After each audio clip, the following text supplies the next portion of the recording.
This episode of PediaCast is brought to you by Nationwide Children's Hospital.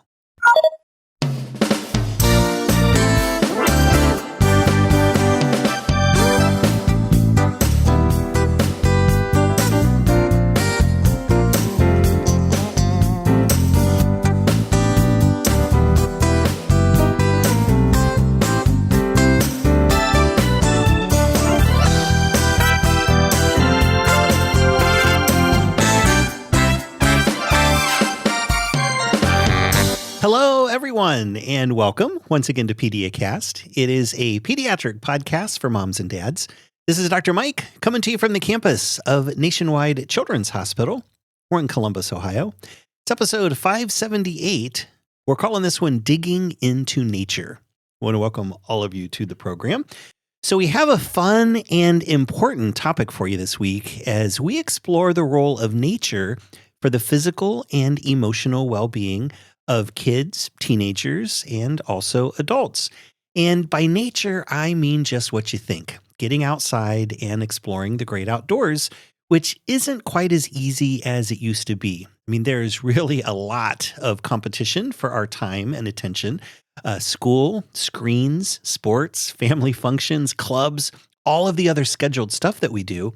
And there are fewer opportunities to explore outside due to lack of funding for parks and recreation in many communities, crime and other safety concerns in other places, and sometimes just not knowing what is available in your area in terms of parks and programs.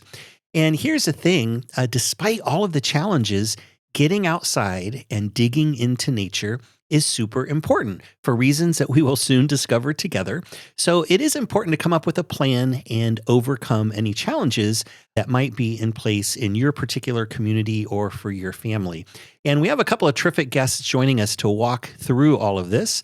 Dr. Pooja Tandon, she is a general pediatrician at Seattle Children's Hospital, and Dr. Danette, Glassy, also in Seattle. She leads BestStart Washington and their Project Nature. And together, they wrote a book published by the American Academy of Pediatrics called Digging into Nature, Outdoor Adventures for Happier and Healthier Kids. So they will be with us shortly.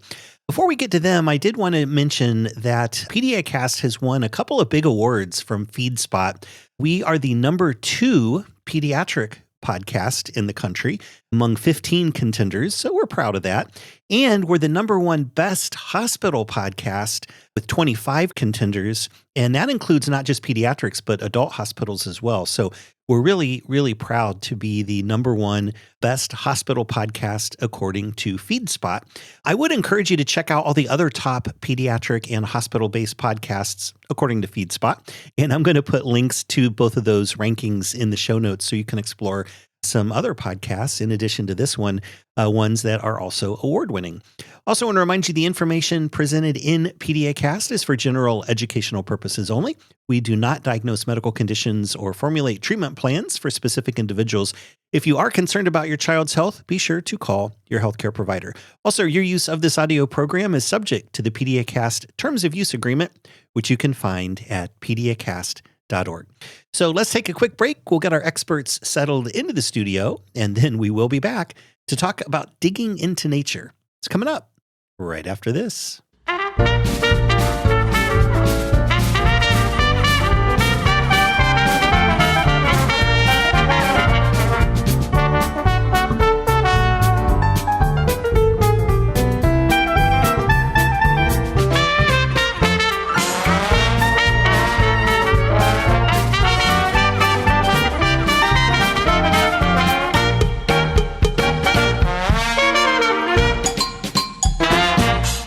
Dr. Pooja Tandon is a pediatrician and researcher at the Seattle Children's Hospital and an associate professor of pediatrics at the University of Washington School of Medicine.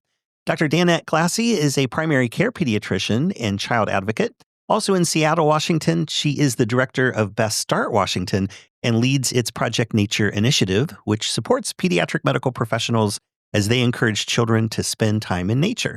Drs. Tandon and Glassy co-authored a book for the American Academy of Pediatrics called Digging into Nature, Outdoor Adventures for Happier and Healthier Kids.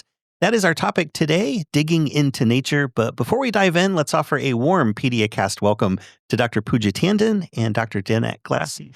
Thank you both so much for stopping by today. Thank you so much for having us. Very pleased to be here. Thank you. Yeah, we are really happy that you guys were able to stop by as well. Pooja, I wanted to start with you. Nature does seem less accessible for kids these days compared to like when we were kids. How exactly did this happen? Families are trying their best, but a lot of things have changed in the way children are growing up these days. For some families, children are just more scheduled in activities and families are running around trying to get them to all their classes.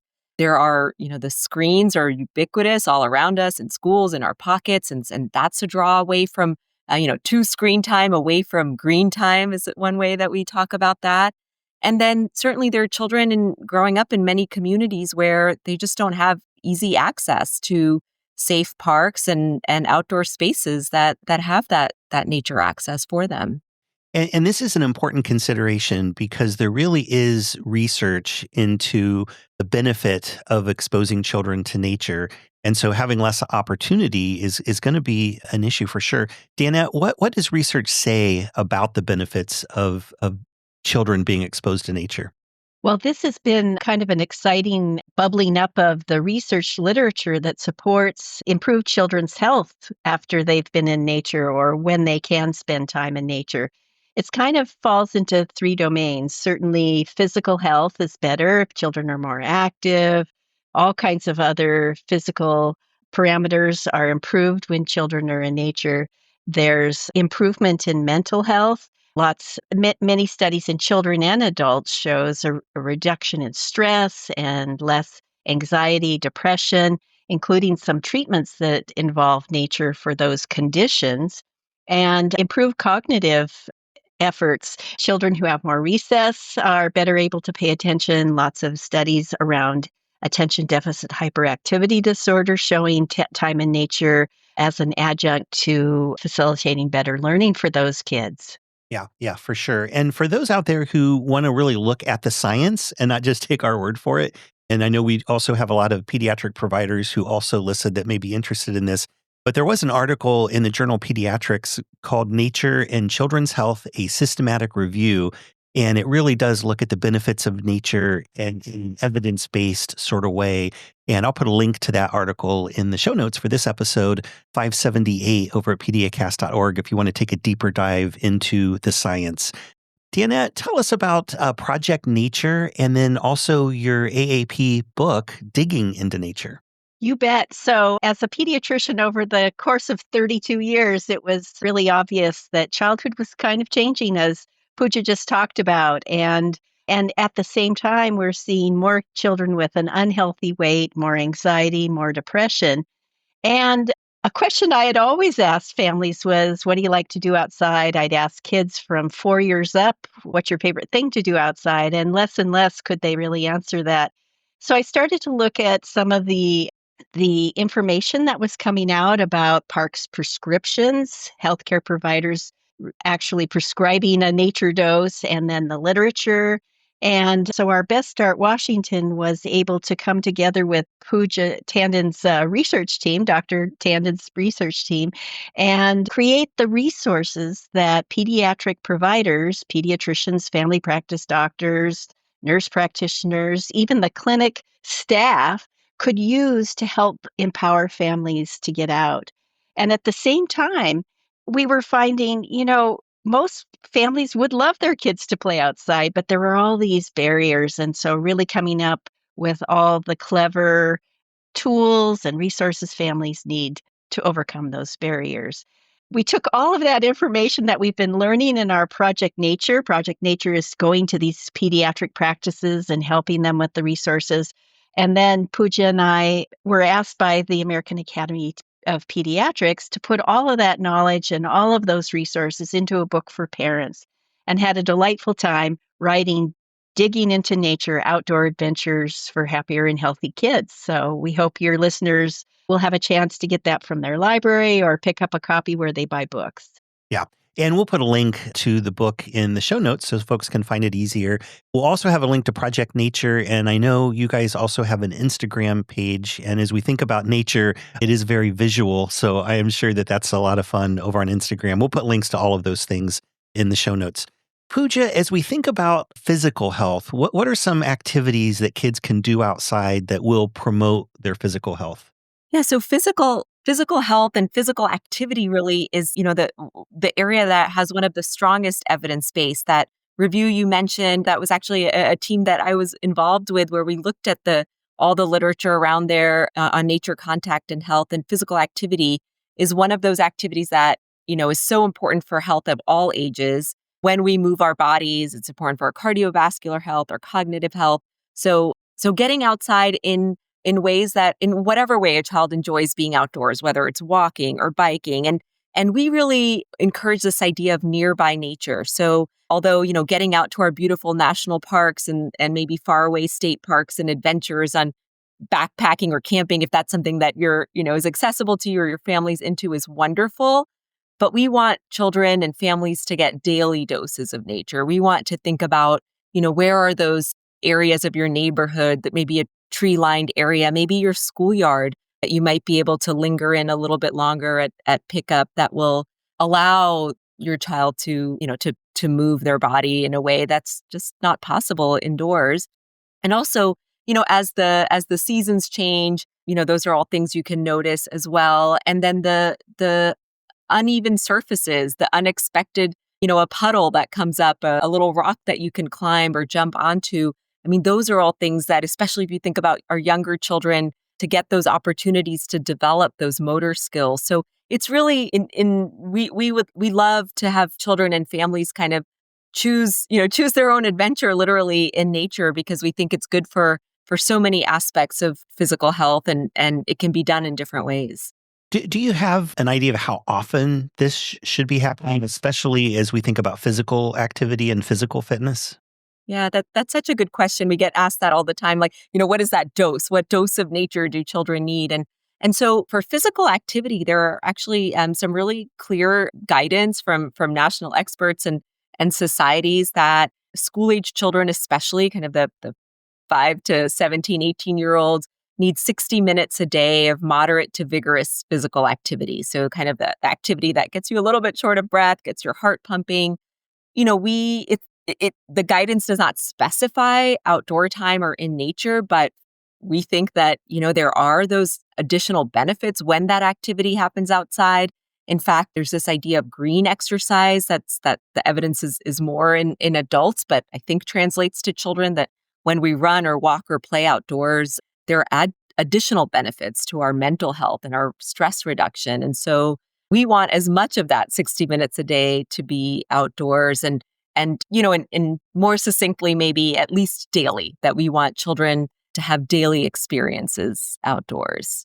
And I would just add that the research is mostly done in school-age children because they're easier to find and measure.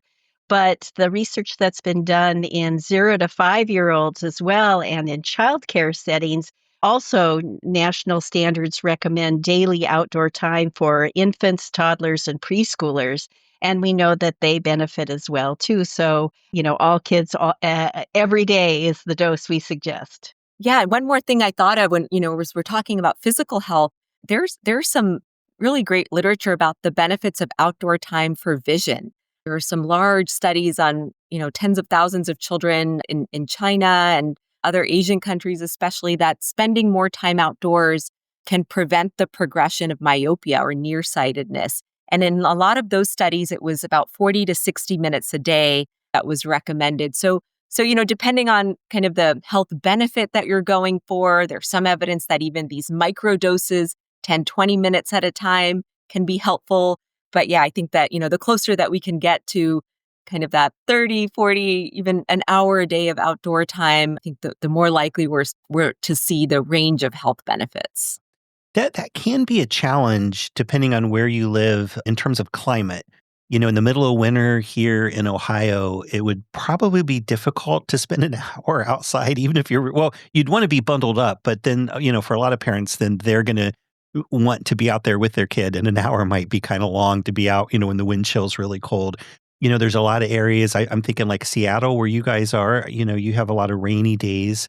And also in a lot of areas of the country when it's really hot outside, especially when there's a lot of humidity, and then we do see heat exhaustion and all of that. Do you have advice for being true to spending some time outside every day while also battling the elements? I think you're absolutely hitting on one of those barriers that we're encountering from families who say, why they maybe didn't spend as much time. And there are absolutes too, the heat index or the air quality index, the wind chill factor.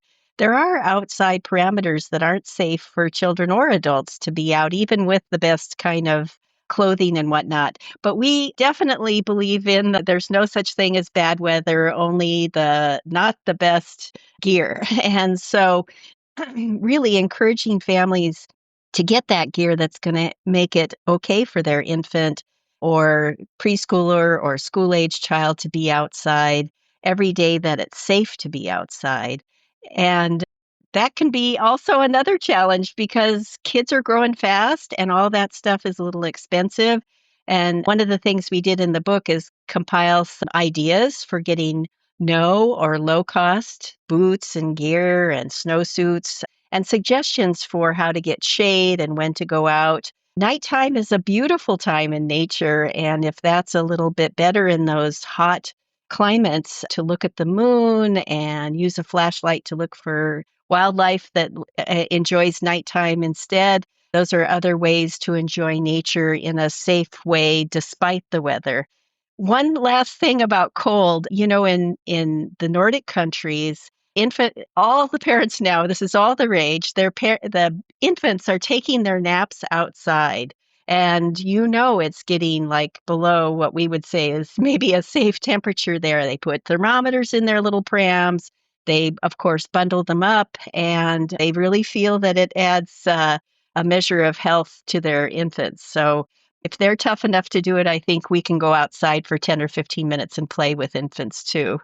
Yeah, and one thing I was going to add, you mentioned about parents and sometimes finding that time, especially when it's cold outside and you come home from work and it's evening time, and so we want to also remind everyone that it doesn't just have to be the parents or the family members, and we really, it's the whole day, and for many children, they're spending many of their hours with other caring adults at their childcare, their preschool, their schools, and so thinking about what are the practice or nanny, talking to the other caregivers that are with your child, and maybe they're with your child during a time of day when it's a little bit, it's drier, there's more light, or they have more time at recess. So thinking about the whole day and all of the adults and settings where children spend time. So over the day, it's a, kind of a cumulative exposure. And I'll bet from the kids' lens, like this is something cool that we're bundling up and we're going to go spend some time outside and maybe see some things that we wouldn't see, when the weather's perfect or during a rainy day, and being able to splash in puddles. And even though that might seem annoying and maybe a little irritating for adults, kids love that kind of thing. And so I can see how it really would be beneficial. Now, in addition to the physical aspect of all of this, so, walking, hiking, climbing, biking, all that, nature really also promotes mental wellness. How does that work, Pooja? And what are some examples of activities outside that can improve our mental health? Yeah, and in that literature review, really that the two strongest areas of evidence base for nature are physical activity that we talked about and mental health. And so there growing body of research that when we spend time outdoors, when children spend time outdoors, there are benefits to things like depression and anxiety symptoms and ADHD. Some of it can come from movement, but some of it comes from the features of the nature itself, the ability for especially kind of immersive nature or vast landscape to give us that feeling of awe and kind of inspiration and the beauty of it. And so that's how we think that, it may cause those mental health benefits. So in those cases, I think, moving outdoors is also always beneficial for many reasons, but even just views of nature, or, if a child or family member has a temporary or chronic condition that limits how much they can move their bodies, even sitting in nature, walking in nature can be very, very helpful. And for especially young children, the mental health benefits come from the interactions that they're having. Well, children of all ages, but young children are probably there with caring adults. And so having those moments of connection and pointing out what's around them, the interactions with peers, the mental health benefits come from those opportunities to connect with each other at a time where, there's a loneliness epidemic. I would just add also that the act of free play and managing risky play and navigating playing outside with a group of your friends, all of those things are life skill building, even for the youngest kids. And all of that builds resilience. And so, as stressful events happen throughout a lifetime, that resilience is really going to be money in the bank to kind of buffer against some of the stress that comes later in life. So nature offers also that opportunity for your future mental health as you bank that resilience in your young child.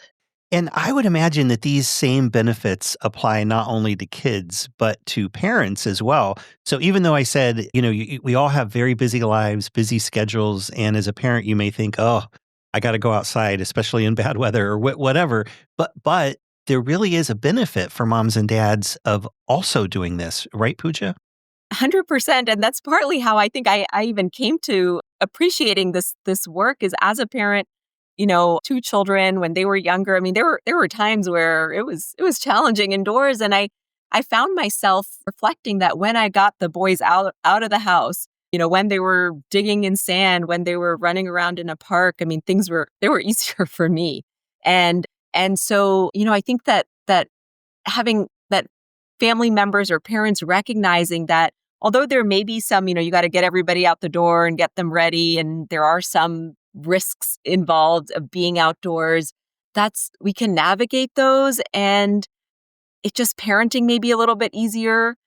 Even if you're not with your children, certainly there is research and there's evidence that all of the things that we discussed for children, those benefits apply to parents as well. And when parents are physically healthier, when mentally healthier, they have more capacity to be better parents, to be, better humans. And so absolutely. And a specific exercise that I wanted to mention, or an activity that we talk about in the book, is this 5 senses activity that I think applies to all, really adults and children, and they can do it together. But just taking a moment to think about, 5 things you see, 4 things you might feel, 3 things you hear. I may be messing up the order, but 2 things you can smell, something you can taste, and really going through a very mindful or intentional noticing of what's around you can be something that can be helpful for people of all ages. I love that you're bringing up this idea of the benefit to parents and the job of parenting, because there are some studies, and we all who have been parents know that the more you run those kids outside, the better that nap is, the better that nighttime sleep is, and the better the appetite is too. And so all of your tasks for parenting later, nature gives you an opportunity for that to go more smoothly. Yeah, for sure. And even the little ones, and I know, Danette, you had mentioned in Nordic countries, the little babies bundling up and taking their nap outside. What are some of the developmental benefits of nature for young babies and toddlers? Yeah, we've touched on a couple of them. Your baby is developing their fine motor skills. And so the little loose parts that are so interesting and curious, and not the same ones you see every day in your playroom or your little play yard. There's rocks to pick up and sticks and to manipulate and move around. Their gross motor or big muscle skills are being tested by having wide open spaces to move. We know kids move more when they're outside, but also the uneven surfaces that Pooja talked about, flipping to language when they're out there with their caregivers, parents and babysitters. Definitely language. You're always, what's this? Why is it that? There's a conversation that's going on, and bringing along new words and new language that you can then, for the social emotional health that they're building and developing, that relationship that you have, that shared joy and awe in nature is very powerful in building your relationship. And then taking it back into later as children process their day, they often then can you can talk about what the day was like. What did we do that was new and different today? And encourage that child to share that back for language and social emotional health. So nature just opens it up wide. You definitely have all of those opportunities indoors, but it's just so much more powerful outdoors. Yeah, and I think about you mentioned, kids picking up rocks and sticks and probably insects and earthworms and all that. One of the things, especially with young kids, they tend to like to put things in their mouth. And so the supervision is really going to be an important thing for these younger kids. How do you know when your kids are ready to embark a little bit more on their own, or to say, hey, it's okay if you and your friends go down the street to the park? How do you know when that's a safe thing to do? Because you don't want suddenly a kid to be a teenager and they're doing something on their own for the very first time. That just sort of is a disaster waiting to happen. So how do you gradually let them have some autonomy when it comes to exploring nature? Well, one thing I would add is if you're not letting them do it till they're a teenager, they're very anxious about it. There's almost like this window where children are up for it and they can build their skills and confidence they take those risks of either being out alone or moving out of the safe home space to another one before they get too anxious about that themselves. Pooja has a good description about that, but also it's step by step and be ready for little mistakes along the way, right? So you kind of back away from your toddler while they're messing around with things, and all of a sudden you see that rock go into their mouth. You gotta run in. Well, that child probably shouldn't be out there without any supervision at all. They're going to eat rocks. So you wait till you have a couple of those times outside where they're not really putting things in their mouth anymore. And then maybe you can step away and not have your eyes glued on them. For venturing farther away, that's what we did in our family. The 7 or 8 year old that wants to go to the neighbor's house around the corner, I stand in the yard and see how you take off. I test you at crossing streets. And then when it seems like you're really there, we let you go. And then I call that family to make sure you made it okay. Step by step, little by little, make a plan in your head. Pooja, I know you have some things to add to that as well. Well, I think of, the job of parenting is so much around scaffolding, right? It's like, you help your little child with things that they can't do. And there's some kind of generally typical developmental milestones that you can get a sense of what seems safe and appropriate for your child. What are their peers able to do? And some that might be individual based on their own, personalities.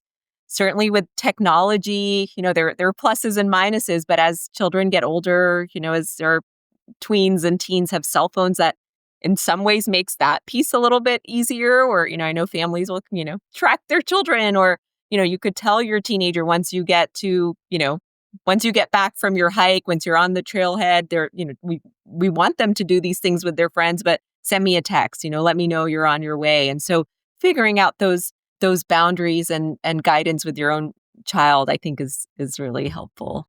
We talk about risk versus benefit of a lot of things as pediatricians. And, some families have different risk tolerances, and, what might be okay for one family may be more difficult for another family. But one thing that all of us share, regardless of where you are on the risk scale, there's just a lot of stress in life today. And being able to bounce back from stressful situations, something we would call resilience, is really important. And we know that there's a lot of toxic stress, and resilience is a way that we can mitigate some of that stress. Where does nature fall in, Danette, in terms of mitigating stress and promoting resilience? Well, definitely as you're building your relationship, whether it's as a child with your parents, your grandparents, your other caregivers, that relationship is one of the best ways to build resilience, especially against toxic stress.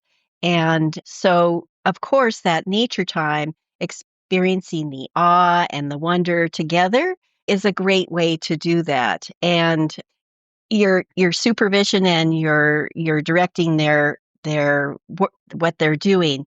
As a child gets older and they start managing some of the risky play on their own, maybe making the plans, maybe requesting and making plans for the whole family to go out in nature, again, is building up some resilience and self-confidence about my place in the family and what that my interests are can be shared with the people I love or with my school or my friends. Getting together and organizing all your friends with a flashlight tag kind of thing at night is building that resilience and confidence, and again, buffering against that toxic stress within the bubble of a safe community, safe space, safe family, safe, stable, nurturing environments that we talk about.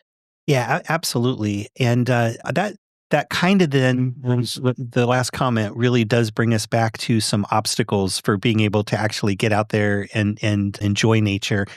We've talked about some of those, in terms of just parent interest, parent time, building it into our schedules. But there are so many other barriers to spending time outside. And as you mentioned, community safety, availability of green space, those sorts of things. So Pooja, what are some other obstacles and how can we overcome these and still really take advantage of nature, even when it might be challenging to do so, depending on where we live and what our community is like? Absolutely. Yeah. I mean, I think there are, and it really does depend on often your family, where you live.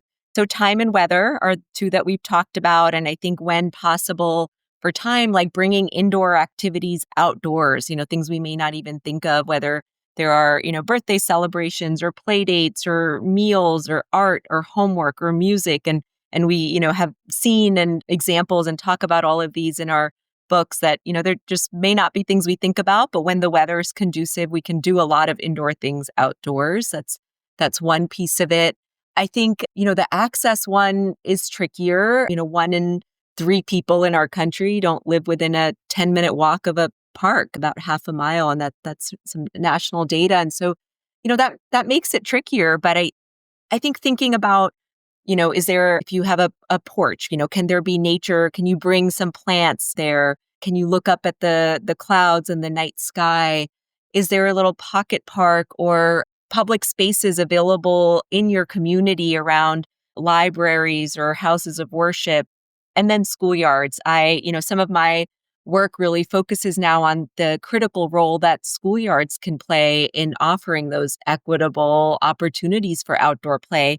Certainly at recess and during school activities, but more and more communities around the country are going into what are these shared use agreements where the schoolyard can be open after hours and on weekends, essentially as a community park. And in neighborhoods where there may not be other land to build a park or there may not be safe spaces, sometimes these public spaces can be a resource for families. So as parents, as families, as community members thinking about, how can we advocate for more of that type of access? Yeah. I love that you mentioned that so many folks live even more than 10 minutes away from a local park. And I think as parents, as we think about our own communities, there is definitely a role to play in advocating not only for your own kids, but for your community of kids. And we also, have a lot of folks who listen to this podcast. I'm sure there's community leaders from various places. There's school leaders from various places.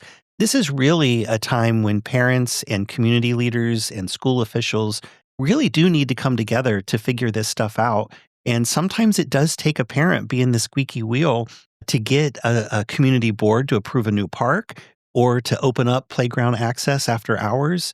And so I guess all of us really do have a role, including communities, schools, and parents, right, Pooja? 100%. And, in increasing that physical spatial access, sometimes even that is not enough. You may have a park, but you don't feel safe going there. And that might mean, having programming, having kind of more options, curated options for some families. They may not have the time or, space to do it. And that's where community programs, summer camps, after school programs that are low cost and accessible can be the way that for some children, environmental education. So there's so many ways that our communities and our school and leaders can come together to prioritize. nature access. Yeah, absolutely. Danette, what are some more of those structured programs that parents can look for to help their kids enjoy nature? Yes, I love the idea of parents being the nidus to kind of pull the community together too. So thanks for mentioning that. It's always that one parent on the PTA or goes to the community meeting and says, "Hey, can we make this clean this park up, or what can we do to help our school or childcare be more green?" The other programs Pooja touched on are some of the community groups. You'd be surprised. You should Google outdoor opportunities for kids and see what Google tells you about your area. Some of these are targeted to specific groups, maybe inner city kids who don't have access to more landscape kind of nature. They've just got their nearby nature. Maybe it's groups that are targeting or trying to facilitate time for children with special health care needs or a particular kind of special health care need, like the kids with neurodivergent, maybe autism, cognitive delays, those kinds of things. So there's often in your area lots of those, and the after school and summer programming. Pooja and I laughed. Someone was saying they needed to quickly get off, or they were late to a Zoom because their parks department had opened up the registration in February for the summer, and if they didn't get their kids scheduled for the summer programming, they were, their whole summer plans were dashed. But thank goodness we have these community resources to help, and especially children with special health care needs or other medical conditions. Those parents are even more busy and stressed often than our other ones. And sometimes it's just easier, I think. Well, it definitely is easier than to think about how they're going to overcome the barrier of that particular medical condition or special health care need. And sometimes those kids aren't outside as often as their less encumbered peers. And so, whatever you can do to help families with that, with community programming, as healthcare people, we really need to have those hard conversations with our families that have either their own medical challenges or their children with challenges about how they can find nature in a safe and accessible way. And it's each situation is so different. It's hard for us to go into this on your podcast, but in our book, we kind of detail some of the more common medical conditions and how to navigate that and empower families to take the next step to more time outside, even with medical conditions. Yeah, that's a really good point. And being outside is really good for the health of everyone, even those with chronic conditions and physical limitations and all of those things. And it really can be a challenge for families to get those kids exposed to nature in a real everyday sort of way. There is a group of camps across the country called Serious Fun Camps, and we are fortunate enough here in Ohio to have one called Flying Horse Farms. I happen to be on the medical advisory committee for that camp and volunteer my time during the summer as a camp doctor. But they'll have a week, for kids with GI problems, one for kids with hemonc, kids with cancers and kids who are wheelchair bound, and like really provide a true camp experience for those kids. But unfortunately, that's 1 week in the summer. And, it'd be great if there are other opportunities. Pooja, for families who are impacted with, have kids with chronic illnesses and physical limitations, what are some things that they can do in their community on a day-to-day basis to make sure their kids are getting that exposure without, just relying on like a week at a special camp? For sure. I mean, we want, all children to have those daily and frequent nature time. So, I mean, one thing is that, public parks and playgrounds should have, ADA compliant structures, but some playgrounds and parks are better than others. And so really getting to know and recognizing local resources around that. I think, in our area, there are some beautiful examples of parks that have come up in the last few years that are built to be more inclusive for those with physical limitations and so and as healthcare team, maybe getting to know those community assets so you can share that with your families and patients. So I think even, beaches and hikes and trails, there are ways that more and more are trying to become more inclusive spaces. So being familiar with those. Maybe there are some programs, after school or community programs. I know there are, for example, swim lessons that are, have better teacher-child ratios for children that may need that because of their health conditions. And then really working with your healthcare team to figure out, what is an appropriate or safe plan. Danette has this wonderful story about a patient. Danette, I'll let you tell the story of the little boy, the cardiac condition. Yeah, it was a little boy who his big dream was to play in the major leagues baseball. He lived, breathed. He was working towards that major league time. And when he was about 10, he was, and a really good baseball player, but I'm going to tell you, he was diagnosed with a heart condition and arrhythmia that could endanger his life with physical exertion. And so until some cure or some remedy was made for him, he couldn't be physically active. And his cardiologist could have stopped at just saying, no more baseball, no more physical activity, and left it at that, but really recognized how important sport was to this child and suggested fishing for this family because his mother and then his sister was diagnosed with the same thing. And it became a very important family and fun activity for them thank goodness for that cardiologist to suggest that, because we've all seen kids who get that kind of limitation on their dreams and they just withdraw, become depressed. It can really make them get kind of lost in their life journey. So, but for this family, it turned into this newfound joy for them. I also wanted to add that how important it is for the healthcare team to really help the family with this. Often children, when they're first diagnosed with something, there are true limitations. They need to be inside recovering, whatever. But then there comes a time when maybe now they can go back outside and do more.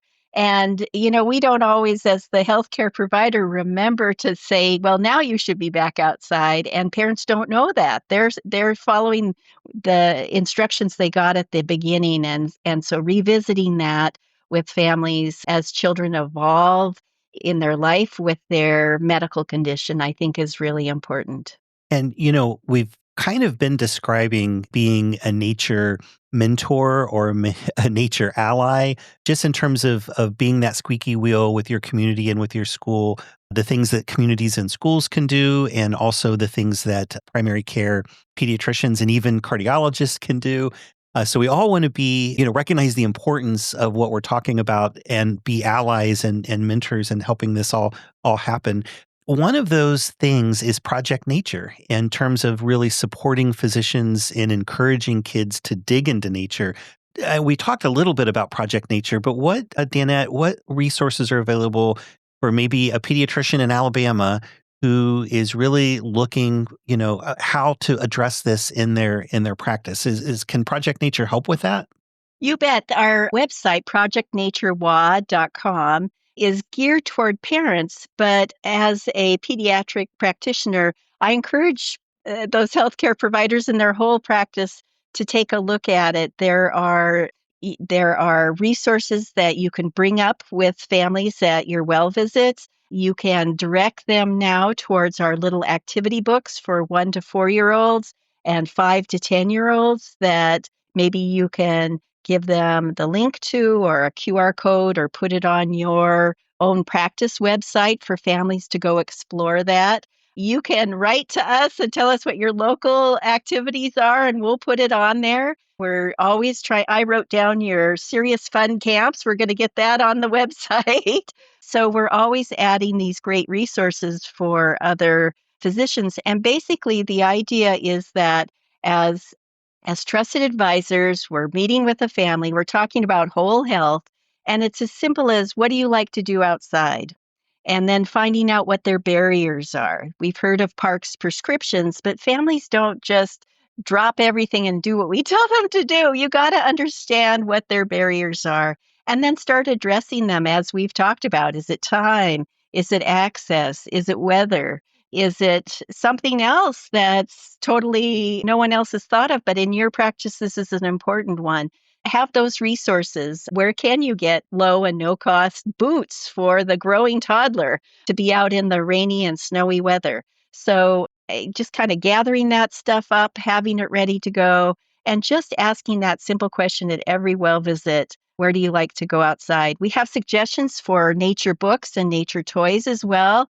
And if you have the resources as a pediatric practice to hand out magnifying glasses and bug jars, pocket kites, bubble wands for the little guys to look at what wind does, there's so many ways that you can connect your patients. We were talking to a pediatrician this morning that has been doing this for several months, and she said not only did it delight the families and the children to talk about these things and get these nature toys, but it made the visits go better, crying over shots, but so delighted and skipping out of the practice with their toy really made it very worthwhile. And I think she was trying to express how, it was resilience building for the pediatric practice to not have burnout because it was a joyful part of their well visits. Yeah. A lot of pediatric practices give out stickers. So this may be better than stickers in terms of like, hey, go do something with this outdoors. And that's better than it goes on the clothes and either it goes through the wash and is a mess or, it gets thrown away as soon as you get home. Or nature stickers, with the or Project Nature website on it. Yeah, absolutely. And we'll put a link again to Project Nature so folks can find it very easily. And then, your book, Digging into Nature, even though that's really written for parents, I would imagine that pediatricians could get a lot out of this book as well, and then maybe even recommend it to their families. You mentioned very briefly prescribing parks. What is can we write a prescription for nature? I mean, so that Project Nature sort of started with that idea, and it's something that has become, more common around the country. But as we've discussed, it's not one size doesn't fit all. Each family has a unique circumstance. So in spirit, Project Nature, or all that we just discussed, is this idea of prescribing or recommending going to parks, but it's deeper than that. It's really understanding, what the child or family enjoys doing, what their unique circumstances are in their communities, so it's kind of a parks prescription 2.0. Sometimes we like to call it. It's a little more than just 30 minutes a day for go here, because we recognize that there are unique ways that this is going to work, and we think that it can. Nature looks like so many different things, and so we want people to find what resonates with them. Yeah, absolutely. Well, this has been a wonderful conversation, and as I mentioned, we are going to have a lot of resources in the show notes over at PediaCast.org. This is episode 578. Again, we'll have links to Project Nature, to the book, Digging into Nature, Outdoor Adventures for Happier and Healthier Kids, and also that article in the journal Pediatrics, Nature and Children's Health, a systematic review. All of that will be in the show notes if you'd like to dig in a little bit deeper. Once again, though, Dr. Pooja Tandon and Dr. Danette Glassy, both from Seattle, Washington, thank you so much for stopping by and visiting with us today. Thank you for digging into this topic. Thank you so much. It was a great time.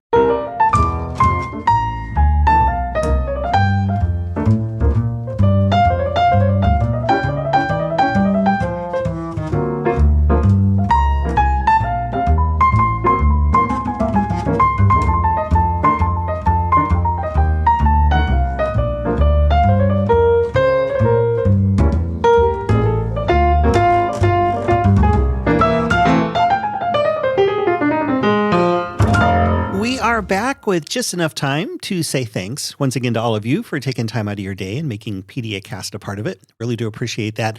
Also, thanks again to our guests this week, Dr. Pooja Tandon and Dr. Danette Glassy, both from Seattle, Washington.